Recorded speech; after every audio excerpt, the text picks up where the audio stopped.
Hello students, कैसे हैं आप सब। आशा करता हूं आप सभी काफ़ी अच्छे और मज़े में होंगे। मैग्नेट ब्रेन्स में आपका बहुत बहुत स्वागत है। मैग्नेट ब्रेन्स आपको प्रोवाइड करता है किंडरगार्टन से लेकर क्लास 12 तक के लिए हाई क्वालिटी एजुकेशन, वो भी बिल्कुल फ्री ऑफ कॉस्ट। तो चलिए, जैसा कि आप जानते हैं, हम पढ़ रहे हैं हमारी कक्षा 4 का हिंदी पाठ्यक्रम। इसी क्रम में हम आ चुके हैं हमारे पाठ 12 शतरंज के मात इस पाठ के अभ्यास पर। पिछले वीडियो में हमने इस पाठ की व्याख्या पूरी तरीके से पढ़ ली थी, जिसमें तेनालीरामन की एक कहानी थी जो हमें नाट्य रूप में, नाटक के रूप में प्रस्तुत की गई थी। पुराने वीडियोस को देखने के लिए आप आई बटन पर क्लिक कर सकते हैं या फिर उनका लिंक आपको डिस्क्रिप्शन में मिल जाएगा। चलिए अब हम इसका अभ्यास शुरू करते हैं।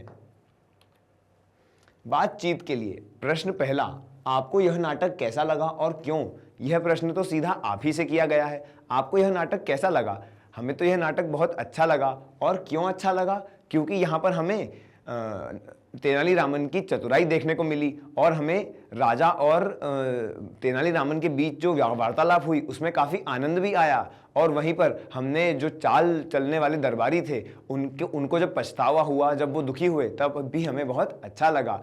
इस प्रकार से हम उत्तर यहाँ पर लिख सकते हैं।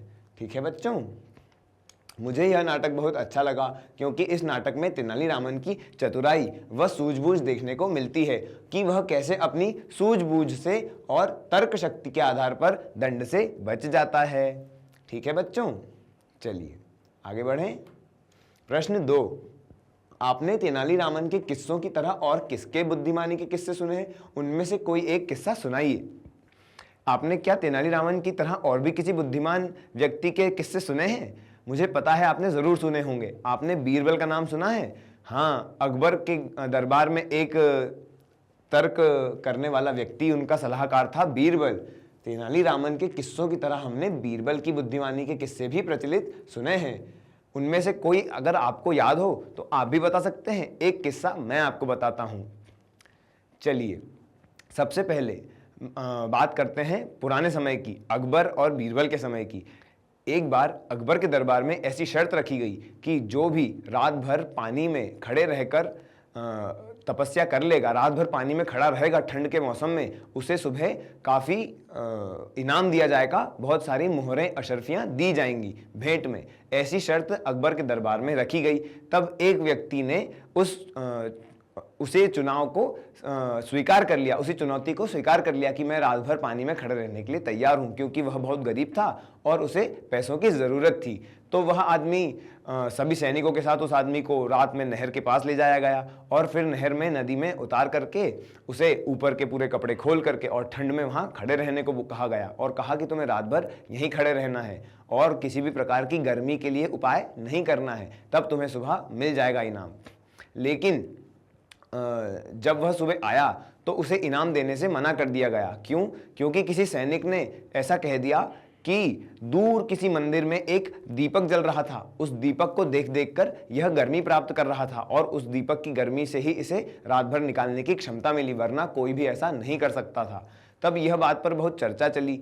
तब बीरबल ने सोचा कि ऐसा नहीं हो सकता, इस व्यक्ति का बचाव करना चाहिए। तब बीरबल ने क्या दिमाग लगाया? बीरबल ने कहा कि महाराज, अकबर से कहा कि बादशाह आप मेरे घर भोजन के लिए आइए।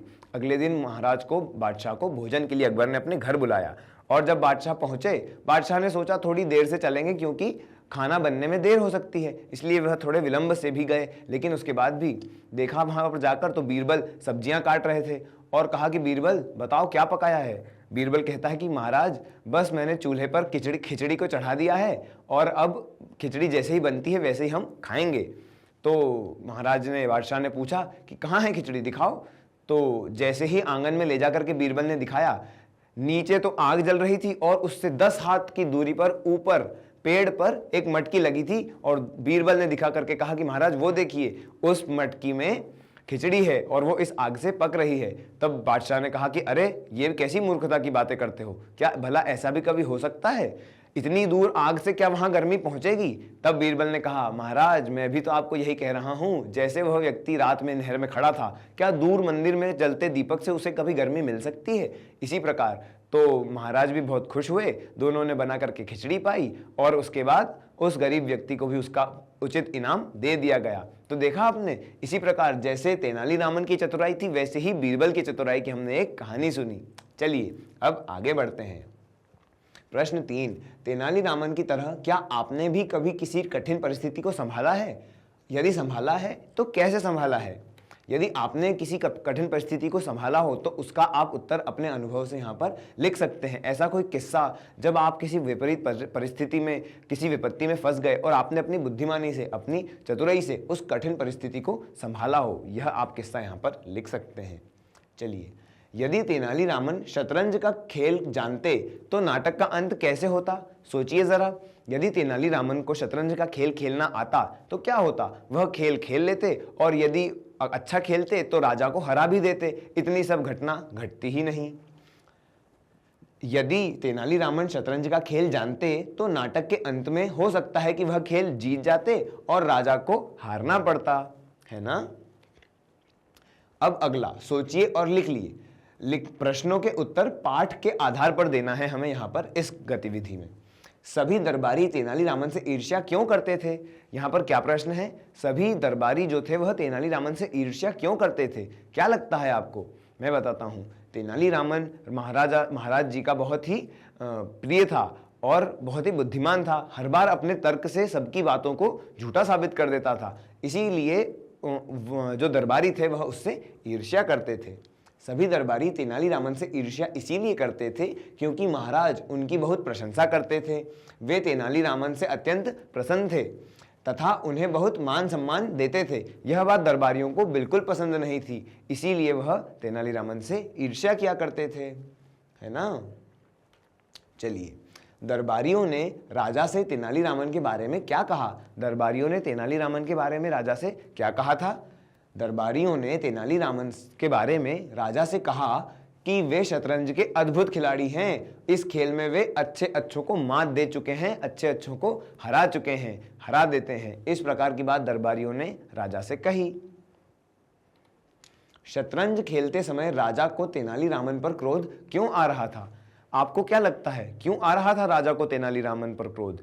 इसीलिए आ रहा था क्योंकि उन्हें लग रहा था कि वे खेल जानते हैं और सही तरीके से नहीं खेल रहे हैं, जानबूझकर हार रहे हैं, इसीलिए उन्हें क्रोध आ रहा था। शतरंज खेलते समय राजा को तेनालीरामन पर क्रोध इसीलिए आ रहा था क्योंकि उन्हें लग रहा था कि वे सही तरीके से शतरंज नहीं खेल रहे हैं, है ना? चलिए, तेनालीरामन ने मुंडन से बचने के लिए क्या चाल चली? क्या चाल चली?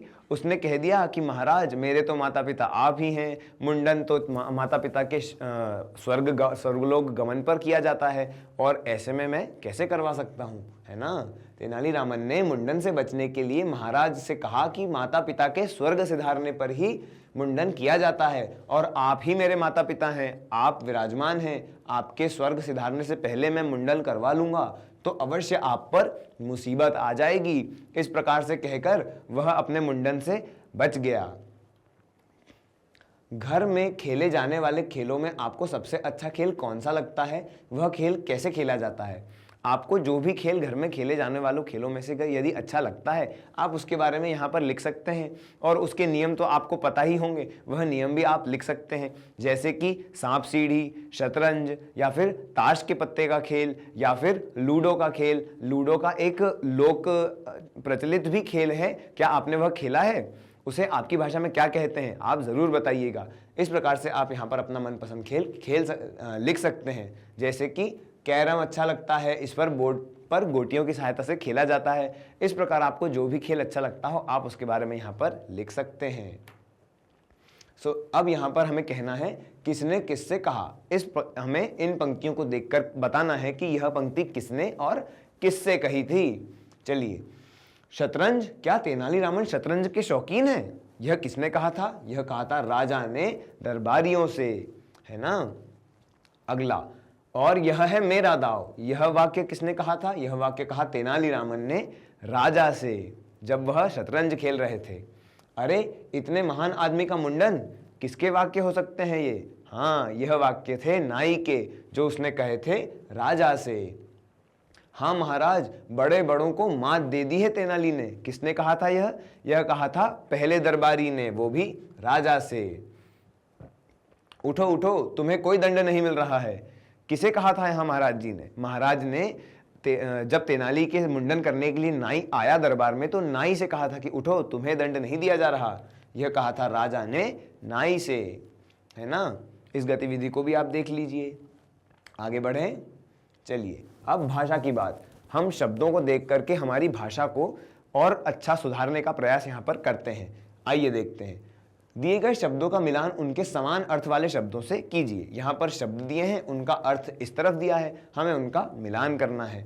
सबसे पहला है प्रशंसा, जिसका अर्थ होता है बढ़ाई करना। अगला है युक्ति, युक्ति का अर्थ है उपाय निकालना।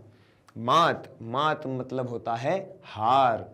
घाघ, घाघ का मतलब होता है चालाक या फिर चतुर। माहिर, माहिर का मतलब होता है कुशल, किसी चीज में वह माहिर है, वह बहुत कुशल है। न्योता, न्योता का मतलब होता है आमंत्रण। ठीक है, इस प्रकार से आप शब्दार्थ आपस में मिला लीजिए। चलिए, मटके में से उपयुक्त विशेषण चुनकर रिक्त स्थान की पूर्ति कीजिए। यहाँ पर कुछ विशेषण शब्द दिए हुए हैं। विशेषण शब्द क्या होते हैं? वह शब्द जो किसी शब्द की या किसी संज्ञा की विशेषता को दर्शाते हैं, उन्हें कहते हैं विशेषण। यहाँ पर कुछ विशेषण दिए हुए हैं, हमें इन सब का विशेषण चुनना है। खिलाड़ी, सबसे पहला है खिलाड़ी। खिलाड़ी कैसा होता है? कुशल खिलाड़ी। चाल, कैसी चाल? गूढ़ चाल, यानी बहुत गहरी चाल। एक और चाल है, दूसरी चाल कैसी होती है? नई चाल, अलग प्रकार की चाल, नई चाल, यह भी एक विशेषण है। अब आया तेनाली। तेनाली कैसे थे? तेनाली थे चतुर, चतुर तेनाली। आदमी, महान आदमी, ये नाई के शब्द थे, महान आदमी। और 5000 अशर्फियां, यहां पर दिया हुआ है विशेषण। अशर्फियां तो ठीक है, लेकिन कितनी अशर्फियां? 5000 अशर्फियां, यह हो गया विशेषण। ठीक है बच्चों। चलिए, हर संवाद किसी न किसी मनोभाव को अभिव्यक्त करता है। उदाहरण के लिए यहां पर क्या दिया गया है कि हर संवाद में किसी न किसी मनोभाव को, मन में जो भाव उत्पन्न होते हैं उसके बारे में बताया है। जैसे कि तेनाली ने चकित होकर के कहा, शतरंज और मैं, शतरंज के विषय में तो मैं कुछ नहीं जानता महाराज। कैसे कहा? चकित होकर। यह एक मनोभाव था, यानी मन का भाव था। वैसे ही राजा ने क्रोधित होकर बोला। कैसे बोला? क्रोधित होकर। मुझे सब पता है तेनाली, बात अब छिप नहीं सकती। और दरबारियों किससे देखते हुए कहा, क्यों? सही कहा ना। तो कैसा मनोभाव है यहाँ पर? क्रोधित। इसी प्रकार से हमें भी कुछ मनोभाव यहाँ पर दिए हुए हैं, और उन मनोभावों का हमें वाक्य में उनसे एक वाक्य बनाना है। जैसे कि प्रसन्न, मेरी खोई हुई पुस्तक मिल गई, तो इसमें प्रसन्नता दर्शाई गई है। ऐसे ही हमें कुछ यहाँ पर वाक्य बनाना है। चकित, अरे तुम यहाँ कैसे? चकित रह गए, अरे तुम यहाँ कैसे, है ना। शांत, बस अब और कोई इच्छा नहीं रह गई। जब हमें हमारी पाने की चीज, जो हम पाना चाहते हैं, वह वस्तु जब मिल जाती है, तब हम क्या कहते हैं? बस अब कोई और इच्छा नहीं रह गई। दुखी, यह कैसी विपत्ति आन पड़ी है। जब कोई विपत्ति आन पड़ती है तो हम दुखी हो जाते हैं, यह मनोभाव का शब्द है। यह कैसी विपत्ति आन पड़ी है ना। इन वाक्यों को भी आप नोट कर लीजिए, लिख लीजिए। चलिए अब देखते हैं, नीचे दी गई सूचना के आधार पर नए शब्दों का निर्माण कीजिए। यहाँ पर हमें कुछ सूचनाएं दी गई हैं, कुछ वाक्य दिए गए हैं, उनके आधार पर हमें यहाँ पर कुछ शब्दों का निर्माण करना है। सबसे पहला है किसी को आने के लिए कहना। यदि हम किसी को बुलाना चाहते हैं तो क्या कहेंगे? आओ, इधर आ। आ पहला है आ। अब बनता है जाना का विपरीत अर्थ वाला शब्द। किसी को कहना जाना, कोई जा रहा है, जाने का विपरीत होता है आना, तो यहां पर आ जाएगा आना। ठीक है। किसी के प्रति कृतज्ञता व्यक्त करना। कृतज्ञता क्या होता है बच्चों? जब हम किसी का आभार व्यक्त करते हैं, जब हम किसी के किए हुए एहसान को हम उन्हें धन्यवाद करते हैं, तब उसे कहते हैं कृतज्ञता। ठीक है बच्चों। और किसी का आभार न मानना, उसका शब्द होता है कृतघ्न। यह भी आपको यहाँ सीखने को मिलेगा। ठीक है। तो किसी के प्रति कृतज्ञता व्यक्त करने को क्या कहते हैं? आभार व्यक्त करना। आभार लिख लीजिए यहाँ पर, आभार। किसी व्यक्ति या वस्तु का आना या पहुंचना, किसी के आना या उसका पहुंचना क्या कहते हैं? इनका आगमन हो गया, है ना। यहाँ पर लिखेंगे हम आगमन, आगमन। लिख लीजिए। जो बहुत जरूरी हो, बहुत जरूरी चीज को क्या कहते हैं? कल आपको पुस्तक लेकर के आनी है, यह बहुत ही जरूरी है, बहुत ही आवश्यक है ना? आवश्यक, आवश्यक लिख लीजिए इन खांचों में, ठीक है। चलिए अब चलते हैं आगे, पाठ से आगे। हमने पाठ में शतरंज का खेल देखा। शतरंज का खेल क्या आपने कभी खेला है? क्या आपको शतरंज खेलना आता है? यदि हाँ तो बहुत अच्छी बात है। शतरंज बहुत दिमाग को तेज करने में बहुत एक अच्छा खेल है। तो यहाँ पर हमें दिया हुआ है शतरंज के प्रत्येक मोहरे की चाल अलग अलग होती है। शतरंज के मोहरे की चाल पता कीजिए और लिखिए। यहाँ पर कुछ शतरंज के प्यादे या कुछ मोहरे दिए हुए हैं, हमें उनकी चाल पता करके लिखनी है। आइए जानते हैं। घोड़े की चाल कैसी होती है? ढाई चाल। हाथी की चाल कैसी होती है? हाथी की चाल होती है सीधी, हाथी सीधा सीधा चलता है। मंत्री की चाल, मंत्री कैसा चलता है? मंत्री सीधा भी चल सकता है और तिरछा भी चल सकता है। मंत्री की चाल होती है सीधी और तिरछी चाल। राजा की चाल, राजा केवल एक चाल चल सकता है किसी भी दिशा में। राजा की चाल होती है एक चाल। ऊंट की चाल, ऊंट कैसा चलता है? शतरंज में जो ऊंट होता है वह तिरछी तरफ चलता है, केवल तिरछा चल सकता है, तिरछी चाल। प्यादे या सिपाही की चाल, प्यादा या सिपाही भी एक ही चाल चल सकता है लेकिन केवल आगे की तरफ। राजा भी एक चाल चलता है लेकिन किसी भी दिशा में एक चाल चल सकता है, जबकि प्यादा केवल आगे की तरफ एक चाल चल सकता है। ठीक है बच्चों, तो देख लिया आपने कैसे हर मोहरे की चाल अलग अलग होती है। चलिए चित्र के साथ खेल के नाम का मिलान कीजिए, साथ ही यह भी लिखिए कि आपकी स्थानीय भाषा में इस खेल को क्या कहते हैं। बच्चों यहाँ पर हमें कुछ खेल के चित्र दिए हुए हैं और उनके नाम दिए हुए हैं, हमें इनका मिलान इन चित्रों से करना है। आपकी स्थानीय भाषा में इन्हें क्या कहते हैं वह आप अपने बड़ों से पूछकर, या यदि आप जानते हो तो उनसे पूछ करके आप यहाँ पर लिख सकते हैं। ठीक है बच्चों, चलिए आइए मिलान करते हैं। सबसे पहला है लट्टू। इनमें से कौन सा लट्टू है? क्या आपने लट्टू देखा है? जी हाँ, इसे कहते हैं लट्टू, ये रहा लट्टू। दूसरा है सांप सीढ़ी। सांप सीढ़ी तो सभी को पता है, ये होता है सांप सीढ़ी, है ना। तीसरा है राजा मंत्री चोर सिपाही, पर्चियां बना करके खेलते हैं, है ना, सभी ने खेला है, ये रहा राजा मंत्री चोर सिपाही। अगला है गुट्टे। गुट्टे क्या होता है? जो अंटी से खेलते हैं उन्हें गुट्टे कहा जाता है, ये है गुट्टे। और अष्टाचक्कन, अष्टाचक्कन मतलब इसे कहते हैं अष्टाचक्कन, यह भी एक प्रकार से लूडो का ही एक स्वरूप है जो हमारे स्थानीय जगहों पर खेला जाता है। कहीं कहीं पर इसे अलग शब्दों से भी बुलाया जाता है। यहाँ पर क्या है? अष्टाचक्कन, ये हो गया। इस प्रकार से आप भी मिला लीजिए और अपनी स्थानीय भाषा में इनका नाम लिख लीजिए। जैसे कि अष्टाचक्कन को हमारे यहाँ कहते हैं अंग बंग चोकचंग, तो हमने बचपन से यही सुना था। आपके यहाँ क्या कहते हैं बताइएगा जरूर। चलिए आगे बढ़ें। चलिए पुस्तकालय या अन्य स्रोत से, अब आपको पुस्तकालय में जाना है, अपने विद्यालय के पुस्तकालय में जाना है और वहां से ये जानकारी निकालनी है। तेनालीरामन के किस्से की पुस्तक अपने पुस्तकालय या किसी अन्य स्रोत से लेकर पढ़िए। तेनालीरामन के किस्से और भी अन्य जगह उपलब्ध होते हैं, आप वहां से जाकर उन्हें पढ़ सकते हैं। तेनालीरामन के किस्से नाम से एक मित्र मंडली की एक बैठक आयोजित कीजिए और तेनालीरामन की बुद्धिमत्ता के किस्से आपस में सुनाइए। यह गतिविधि भी आपके लिए बहुत मजेदार होने वाली है ना। तेनालीरामन के किस्से का एक मित्र मंडल बनाइए, कुछ लोग आपस में बैठ करके तेनालीरामन की बुद्धिमत्ता के किस्सों की चर्चा कीजिए।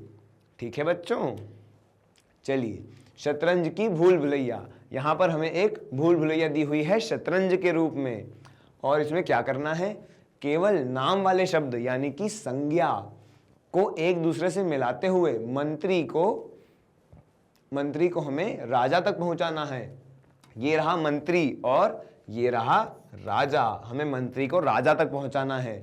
ध्यान रहे आपको संज्ञा, सर्वनाम, विशेषण तथा क्रिया को आपस में नहीं मिलाना। कोई भी शब्द आपस में मिलना नहीं चाहिए, केवल संज्ञा पर से होते हुए जाना है। सर्वनाम, विशेषण, क्रिया आदि शब्द भी दिए हुए हैं इसमें।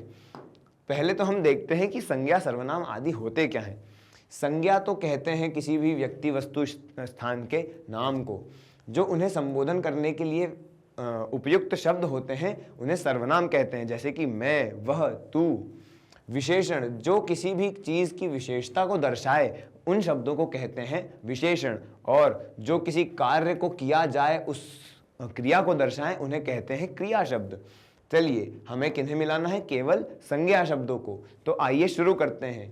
सबसे पहले आता है मंत्री, मंत्री से केरल, केरल के बाद 10 तो विशेषण है, कृष्णदेव राय भी नाम है, उसके बाद तेनालीरामन नाम है, फिर माता नाम है ना। इस प्रकार से हम जब मिलाएंगे तो ये हमारा बन जाएगा मंत्री, केरल, कृष्णदेव राय, तेनालीराम, माता, घर, पुस्तक, आदमी, दरबार, अशरफी, भवन, और भवन के बाद नदी, गंगा, नर्मदा, यमुना, ये सारे नाम हैं। फिर उसके बाद आ गया जहाज, महल, वीणा, प्रभु, घोड़ा, घोड़े के बाद शेर, और शेर के बाद आया हाथी, बंदर, सिपाही, पिता, ऊंट और राजा। इस प्रकार से हमने हमारे मंत्री को राजा के पास पहुंचा दिया, केवल संज्ञा शब्दों को मिलाते हुए। देखा आपने? इस वर्ग पहेली को भी आप देख लीजिए, इस पहेली को भी सुलझा लीजिए। ठीक है बच्चों, चलिए आगे बढ़ें। चलिए इसी के साथ हमने हमारा अभ्यास तो पूर्ण कर लिया। इसमें तो बहुत ही कम अभ्यास था और हमें मज़ा भी बहुत आया, है ना। आपको आशा करता हूं आपको यह अभ्यास बहुत अच्छे से समझ में आया होगा और आपको आनंद भी आया होगा। मिलते हैं अगले वीडियो में, जिसमें पढ़ेंगे हमारा अंतिम अध्याय, अंतिम पाठ, पाठ 13 हमारा आदित्य। अन्य वीडियोस को देखने के लिए आप विजिट कर सकते हैं मैग्नेट ब्रेन्स का यूट्यूब चैनल, मोबाइल एप्लीकेशन या फिर वेबसाइट। मैग्नेट ब्रेन्स आपको प्रोवाइड करता है हाई क्वालिटी एजुकेशन, वो भी बिल्कुल फ्री ऑफ कॉस्ट, एकदम मुफ्त में। इन सारी गिवन बोर्ड्स के लिए ई नोट्स और ई बुक्स का लिंक आपको डिस्क्रिप्शन में मिल जाएगा। वीडियो को ज़्यादा से ज़्यादा लाइक करें, ज़्यादा से ज़्यादा शेयर करें, चैनल को सब्सक्राइब करके जाएं। मिलते हैं अगले वीडियो में। बहुत बहुत धन्यवाद।